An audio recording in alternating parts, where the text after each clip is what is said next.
Episódio de hoje: Spock, o motor e os combustíveis, parte 2.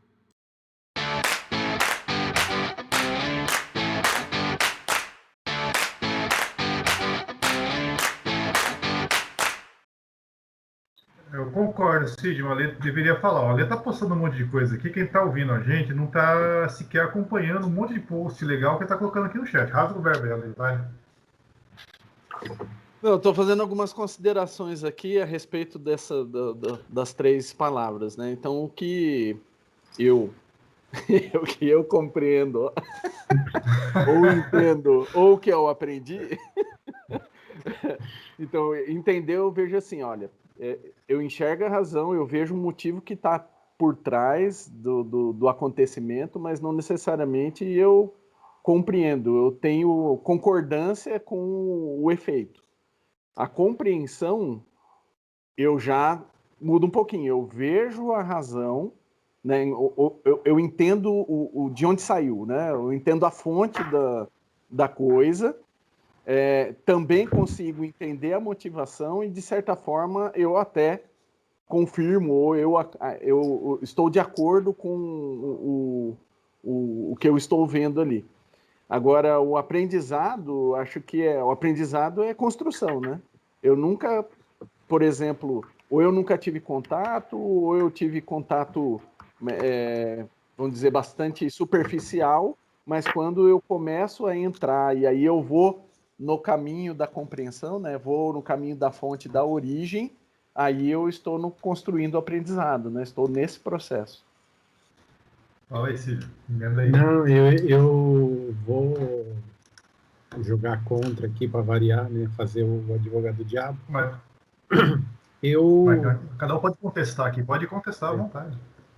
não, eu acho que é um emaranhado.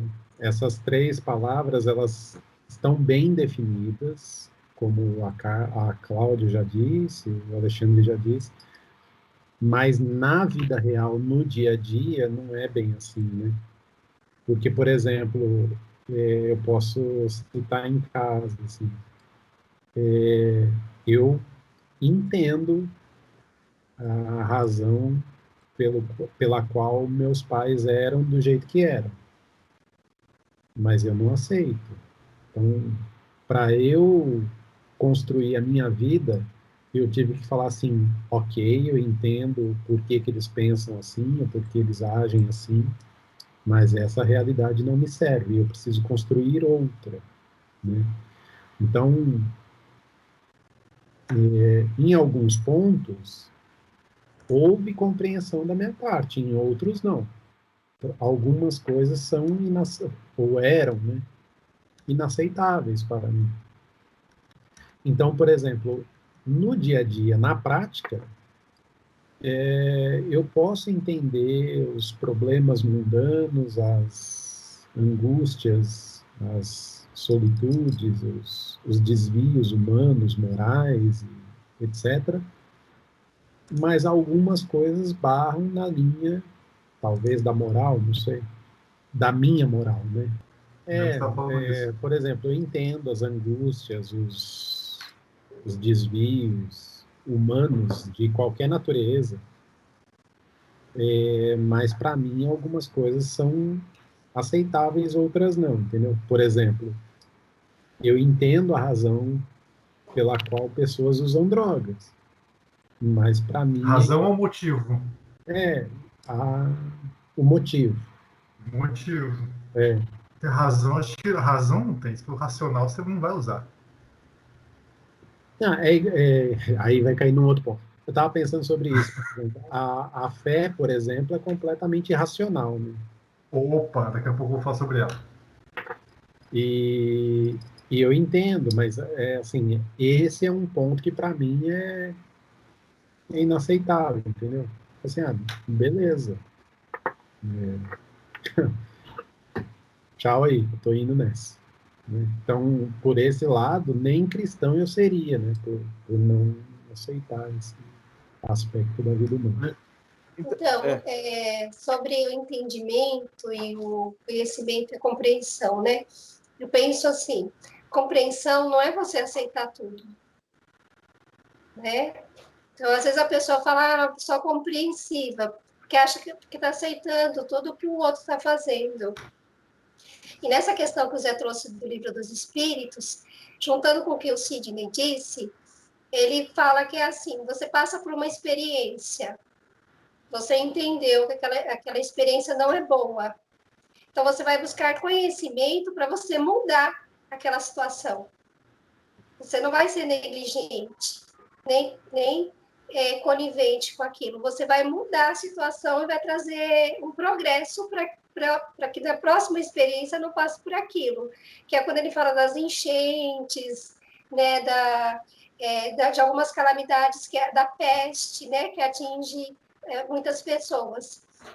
Então, o que eles fazem? Eles trazem a inteligência, que é o que a gente tem que ter inteligência e conhecimento para modificar aquela situação. Modificou aquela situação, prosperou, aí entra a compreensão. Por isso que o André Luiz, muitos livros falam assim, entendeu, mas não compreendeu. Porque não trouxe para a ação o entendimento, nem o conhecimento. Então, acho que a compreensão está ligada com essa ação que traz prosperidade. Então, quando o Sidney falou da família dele, ele entendeu, né, os motivos que levam eles a praticar daquela forma, ele não aceita, porém ele modificou as ações dele para que a coisa fique melhor para ele e para eles também, se eles quiserem, né? Porque assim, o progresso ele alavanca, traz para todo mundo que está envolvido, mas a gente não pode fazer com que o outro siga os nossos passos. Então, por isso que os espíritos superiores, eles trazem para a gente toda uma moral através do Evangelho, está aqui na nossa mão. Igual eles falam, Jesus é a porta, Kardec é a chave, mas quem tem que abrir? Eles não impõem. Então, a gente só vai abrir a porta quando a gente entrar nessa questão da compreensão. Ó, vou pegar o gancho aqui na fala da Carla. Essa questão assim cabe a nós. Vou lá para a pergunta 872 do Livro dos Espíritos. Na pergunta, na realidade, é o resumo teórico do móvel das ações humanas. Na minha tradução está escrito móvel, ou seja, do motivo, do que movimenta as ações humanas. Ou seja, emoção, enfim, motivo. Coloque a etimologia que vocês quiserem. A questão do livre-arbítrio se pode assim resumir. O homem não é fatalmente levado ao mal. Não é. Os atos que pratica não foram previamente determinados. Tá? Os crimes que comete não resultam de uma sentença do destino. Não. Aí eu vou pular para a parte que a Cláudia vai gostar. Cabe à educação, compete à educação, combater essas más tendências. Bacana, né? Pode falar, Sidney. Colocou alguma coisa no chat aí? Ah, e o Spock? Cara, o Spock ele é racional. Ele tá colocando... Assim, eu trouxe o Spock assim, diz ele, né, que ele era pura razão. Todas as ações dele, o motivo era puramente lógico. Tá? E justamente o contraponto dele era o Capitão Kirk, né? Que ele já se o Spock era razão, o Kirk era emoção pura. Tá? E o McCoy ficava entre os dois ali, levando chumbo cruzado. Mas, enfim. Eu vou falar uma outra pergunta aqui que eu achei interessantíssima, que é a 894. Tá? Eu vou ler aqui para vocês, que é da perfeição moral. Tá? Do capítulo da perfeição moral. Há pessoas que fazem o bem espontaneamente, sem que precisem vencer quaisquer sentimentos que lhes sejam opostos. Tá? Terão tanto mérito quanto as que se veem na contingência de lutar contra a natureza que lhes própria vence. Só não tem que lutar aqueles em quem já há o progresso realizado. Esses, outrora, já lutaram e triunfaram. Por isso é que bons sentimentos nenhum esforço lhe custam, e suas ações lhes parecem simplíssimas. O bem se lhes tornou um hábito. Tá? Eu não sei que alguém falou lá atrás, não, a pessoa nem faz, acho que foi a Carla que falou, faz sem falar, faz assim por fazer. Fala, Sidney, você levantou a mão? Diga lá. Ah, a Cláudia também quer falar? Vamos lá. Quem primeiro aí? Tanto faz. Não, foi eu que falei que é o hábito, que o mal é hábito. O mal nosso é hábito. Eu não Fala, entendi. Ah, tá. Você queria falar alguma coisa? Então, o meu celular tá baixo, tá ruim de eu conseguir entender vocês, por isso que hoje eu tô meio alheia também. Hoje mesmo eu estava estudando algumas coisas e a gente estava discutindo que a aprendizagem efetiva é aquela que muda a postura, que muda a ação, né? Então, quando você, por exemplo, de fato aprende alguma coisa, aquilo te leva a uma mudança de atitude, né? E eu acho que é isso que a Carla acabou de dizer, né? Quando você compreende que você... eu estou falando assim em casos... No caso da aprendizagem mesmo, né? Quando aquilo de verdade faz sentido para você, por exemplo, numa questão, vamos pensar no meio ambiente, quando você percebe que você precisa diminuir os resíduos, porque senão vai sobrar planeta, enfim, e você muda a sua atitude, isso efetivamente é uma compreensão que você teve que te levou a um aprendizado efetivo e gerou uma mudança de atitude. Eu acho que isso se aplica, né? Eu acho que a aplicabilidade disso é também nessa questão da evolução espiritual, né?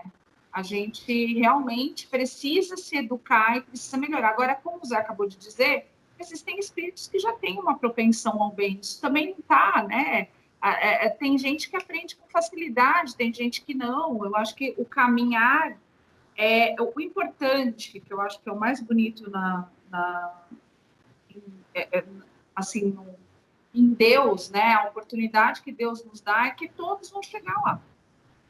Uma hora vai. Se vai ser mais rápido ou se vai ser mais devagar, vai depender do teu esforço, da tua dedicação, da tua força de vontade. Então, tem gente que aprende rápido, tem gente que demora mais para aprender.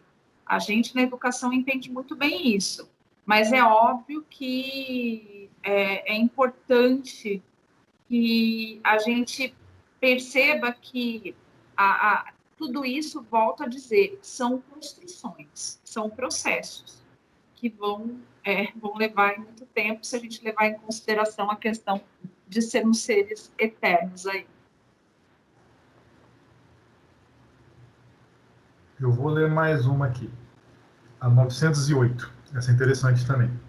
Como se poderá determinar o limite em que as paixões, se a gente trocar paixões por sentimentos, sempre a paixão, enfim, lá, emoções, deixam de ser boas para se tornarem más. Tá?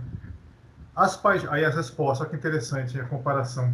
Aí que eu pensei no motor, no combustível. As paixões são como um corcel, ou seja, um cavalo de corrida, que só tem utilidade quando governado e que se torna perigoso desde que passe a governar. Que se torna perigoso desde que passe a governar. Uma paixão se torna perigosa a partir do momento em que deixais de poder governá-la e que dá em resultado um prejuízo qualquer para vós mesmos ou para outras pessoas. Tá, se Kardec tivesse feito o Livro dos Espíritos agora, ele não ia falar em corcel, ele ia falar num carro. É um carro desgovernado, é um carro que o cara não sabe pilotar. As paixões são isso. Daí que eu pensei assim, pô, é um cavalo, tem que ter um cara conduzindo ali, uma rédea curta. Aí eu pensei na comparação do motor com os combustíveis. Eu entendo que, vocês podem concordar ou não, o sentimento, ele é o nosso motivo. É o que nos motiva. Então, quando a gente fala assim, por que a pessoa fez, por que motivo a pessoa fez aquilo? Ou seja, qual foi o sentimento que impulsionou? Moveu, motivo, moção. Né? Agora, o carro, o motor, no qual está alimentando aquele motivo, aquela motivação, aquele combustível, é a razão. Se você tiver a razão, você pode estar extremamente motivado, mas se você não tiver a devida razão, você vai para um lado, você vai para o outro. O corcel vai para um lado, vai para o outro. O carro vai para um lado, vai para o outro. E aí aqui entra a razão. Não sei, Carla, concorda? A Carla tá... Eu penso que o que faz a gente mudar de postura e de posição da vida é quando a gente sofre, né? Porque aí fala do nosso livre-arbítrio. A gente tem o livre-arbítrio de fazer o que a gente quer. E o espírito só vai aprender quando ele mesmo faz, né? Por isso que fala que seria muito fácil para Deus ou para Jesus que governa o planeta fazer tudo do jeito dele. Mas aí onde que ia ficar a evolução do espírito, né? A gente ia ser marionete. Então, o livre-arbítrio é o que faz com que a gente aprenda e depois compreenda. Então, a questão das paixões, nós temos paixões, né? Muitas vezes elas nos dominam, é isso que está querendo dizer. A gente tem um livre-arbítrio de aceitar ou não. De repente eu faço uma escolha errada, como que eu vou aprender que ela foi errada? Através das consequências, ela me fez sofrer. Aí que eu começo a mudar de postura, porque eu senti aquele sofrimento. Aí eu penso que é por isso que Jesus fala bem-aventurados os aflitos. Se você não sentir, se você não se afligir, você não aprende. Né? A gente trazendo para os vícios das drogas, né? A gente pode falar de uma porção de inclinações que nós temos, mas vamos falar de um vício que nós não temos aqui, que é um vício das drogas. O que os psiquiatras falam, né? Eles falam que é bom. A pessoa que está ali, que ela usa droga, a droga domina a pessoa. Aquele vício é como a fome. Quando a gente está com fome, a gente não consegue pensar em nada. Quando a gente está com sede, o que a gente só pensa? Em comer ou beber, para saciar a nossa sede ou saciar a nossa fome. É algo físico. Né? A droga é a mesma coisa. Não adianta a pessoa querer achar que no outro dia ela vai melhorar. Está no físico dela, ela vai precisar de um tratamento longo. Mas se ela tiver força de vontade e quiser, ela vence. E aí é quando o espírito cresce. Porque dizem que uma pessoa que quando ela vence um vício que dominou ela por muito tempo e ela consegue vencer aquele vício, ela se torna a pessoa melhor do mundo. Porque ela conseguiu dominar aquilo que ela achava impossível dominar na vida. Então, são pessoas que depois têm uma moral mais elevada, fazem as coisas, são muito determinadas, usam mais a racionalidade, porque elas conseguiram vencer algo que dominava elas, que elas achavam impossível. Mas foi difícil, mas é algo, como a Cláudia disse, é uma construção, demora. E as nossas más tendências, as nossas más inclinações, é a mesma coisa. Se a gente parar para pensar, todos nós temos os nossos vícios, né? As nossas inclinações, tendências que a gente trouxe de outras vidas. Né? A gente está falando aqui da droga, mas tem tendência do sexo, tem tendência de dinheiro, tem gente que mata o outro por dinheiro, família, né? Quer saber da herança, quer que a outra pessoa morre para poder ficar com as coisas. Existe muito isso. Tem de comida, né? Tem de maledicência, de fofoca. Tem gente que adora ouvir uma fofoquinha. Tem uma rodinha ali, já quer saber o que aconteceu. Então, ela se alimenta daquilo, de violências. Cada um de nós sabemos das nossas más inclinações. E é importante saber que os espíritos nos trazem que a gente vai evoluir, que a gente não vai ficar para a vida toda daquele jeito. Né? E como que a gente vai aprender? Através da dor. Vai chegar uma hora que a gente vai cansar. Vai cansar, vai sentir, falar, não quero mais isso para minha vida, está me fazendo mal. Até pelo amor, né? Como a gente já falou, a gente vê todo mundo progredindo e a gente ficando para trás, e a gente não quer ficar para trás. Então, as paixões, elas são importantes, porque elas nos impulsionam. Só que o que acontece? A gente ainda, dentro da nossa evolução, a gente usa ela só para o ego, né? Para as nossas sensações, né? Por isso que a gente ainda está ali na lei do amor, eu acredito que a gente ainda está ali na segunda escala, né? Depois dos instintos, a gente gosta muito de sentir sensações, né? Ah, isso me fez bem, isso me fez mal. Até dentro da casa espírita, muitas pessoas que eu conheço vão na entrega de cesta básica para se sentir melhor. Ai, aqui eu me sinto melhor. Então, ela se alimenta daquilo. Aí a gente fala, quem está fazendo a caridade? Né? O outro está indo buscar a cesta, a outra pessoa está indo buscar o quê? Então, a gente tem que observar. Não sai do centro espírita porque se sente bem lá dentro. Aí sai, e dentro de casa não se sente bem com o familiar. Então, ela busca uma fuga. É uma fuga psicológica. Ela não sabe trabalhar dentro de casa, dentro da própria sociedade. Lá dentro tudo é mais favorável, então ela se alimenta daquela vibração, para todo mundo estar tranquilo. Os templos também, né? Uma vez o Sidney falou que sentiu o divino nele indo num templo. Se pudesse ficar lá o tempo todo, você não vai querer ir embora, querer enfrentar a sociedade. Mas é através da sociedade, né? Das coisas que nos fazem, que até nesse estudo que o Zé trouxe, ele mostra bastante isso para a gente, que é através do embate mesmo, da luta do dia a dia que o espírito cresce. Mas a gente não quer, a gente quer ficar na zona de conforto, né? A gente, ou porque a gente se acha pequeno, mas aí o espiritismo traz para a gente que a gente tem que sair disso, né? A gente tem que estar sempre melhorando, sempre se aprimorando, sempre buscando evoluir, né? E de acordo com a lei de progresso. Alice falou um negócio interessante. Esse lance aí, quem mata por amor. Acho que é um negócio legal para explorar aqui. E aí? Será que é amor mesmo? Então, aí que entra o lance do paralogismo e do sofisma. Porque qual que é o lance do paralogismo e do sofisma? Você partir de uma premissa falsa. Vou dar um exemplo assim que eu peguei lá atrás, quando me ensinaram em redação. Quando eu estava tendo aula de redação, meu professor falou assim, olha, cuidado na redação, você estiver escrevendo algo que seja um paralogismo ou um sofisma, que o cara vai dar zero, na hora. Aí eu te pedi um exemplo, lembro até certas coisas marcam a verdade, gente. Vou dar um exemplo clássico aqui. Nós devemos ingerir líquidos que sejam bons. Devemos beber líquidos bons. Coca-Cola é bom, então beba Coca-Cola. Cadê a falha da argumentação? A falha está. Quem disse que Coca-Cola é bom? Que nós temos que beber coisas boas? Ok. Agora, quem garante que Coca-Cola... Então, quem mata por amor? Essa é a questão. É um sofisma. Eu não matei porque eu amava. Opa, pera lá. Vamos... O que te motivou? Por que razão, por que motivo? É por isso que eu falei, há uma diferença entre razão e motivo? Uma coisa motivou, foi lá e cometeu o crime. Agora, por que razão? Razão nenhuma. Não sei, é isso que você queria falar, cara?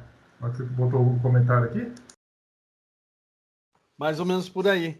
Eu estava até pensando aqui para resgatar justamente a questão de motivo e razão, porque acho que tem que ficar bem definido, né? Para que a gente possa direcionar a discussão. E você usou até o serial killer, né? O serial killer, ele tem aí, quando você olha qualquer tipo de... Acho que a grande maioria, não vou generalizar em qualquer tipo, mas a grande maioria dos serial killers, eles passaram por uma... como que a gente pode dizer? Vixe, me fugiu a palavra agora. Mas eles passaram por uma... Oi? Processos abusivos. Isso, eles passaram por grandes processos abusivos, né?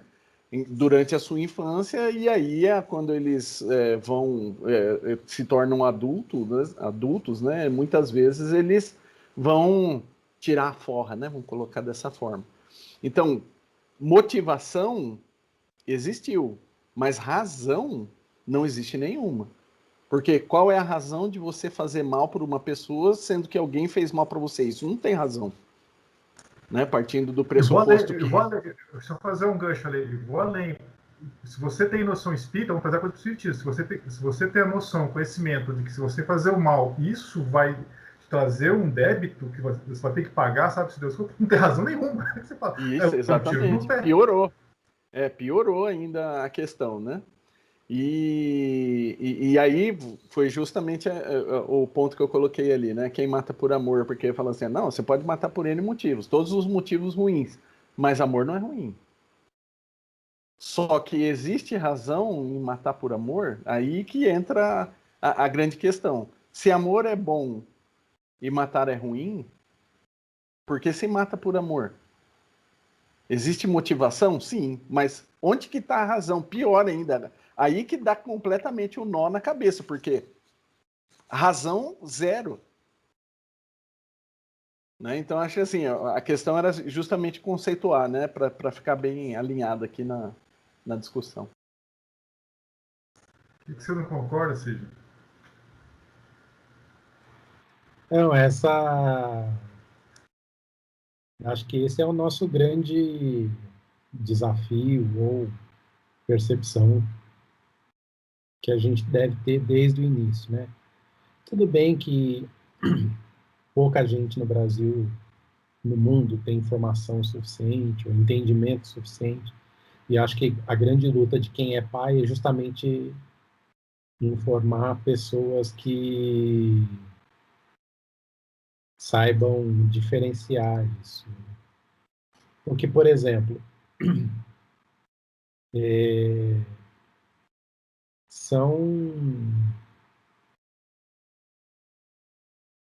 o matar por amor que o Alexandre citou, por exemplo, ele é uma contradição, né?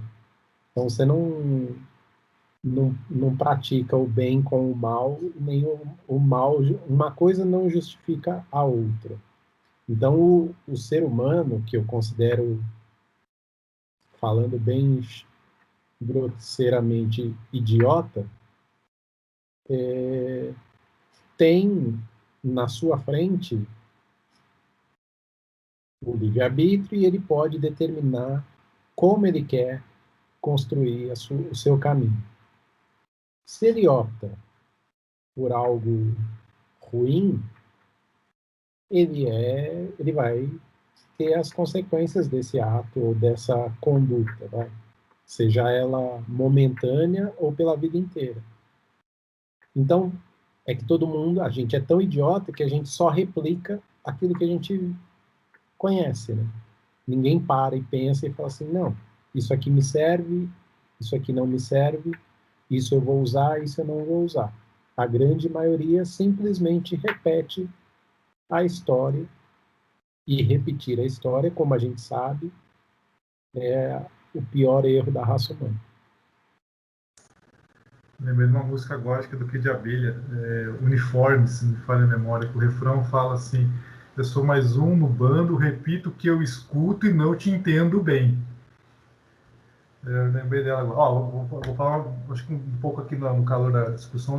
Peguei uma outra pergunta aqui que está bem a calhar, que é a 914. Já estou no finalzinho já dos espíritos. Na minha relação, acho que é a última, inclusive. 914, olha que interessante. Fundando-se o egoísmo no sentimento do interesse pessoal, parece bem difícil extirpá-lo inteiramente do coração humano. Vai chegar um dia que a gente vai conseguir? Essa é a pergunta. A resposta dos espíritos: à medida que os homens se instruem, de novo a questão do conhecimento, à medida que educação e tudo mais, à medida que os homens se instruem acerca das coisas espirituais, que é aquilo que foi para deixar o tiro no pé, o cara faz isso com conhecimento de causa, menos valor dão às coisas materiais, né? Depois, necessário é que se reformem as instituições humanas que o entretêm e excitam. Isso depende da educação. De novo, os espíritos falam, isso depende da educação. Tudo é conhecimento. Conhecimento, conhecimento, conhecimento, famoso orai e vigiai. Não adianta. Não tem, e isso dá trabalho, segundo o Sidney, orai e vigiai. Não tem outro jeito. Não existe caminho mais simples. Eu falo assim, essa é a minha conclusão. Não agora, existe enfim, atalho. E não existe atalho. Então, o que motiva uma pessoa para fazer um atalho? Porque assim, o cara quer o lei do mínimo esforço, que a gente já discutiu isso lá atrás, no outro episódio. Não tem mínimo esforço na evolução espiritual. Tem que trilhar o caminho. Tem jeito. É inevitável. Tá? O lado bom, né, que diz a lei do progresso, é que no máximo a gente vai estagnar. A gente não vai retroceder. Isso já é um alento. Mas que nós vamos ter que caminhar. Nós vamos ter que caminhar.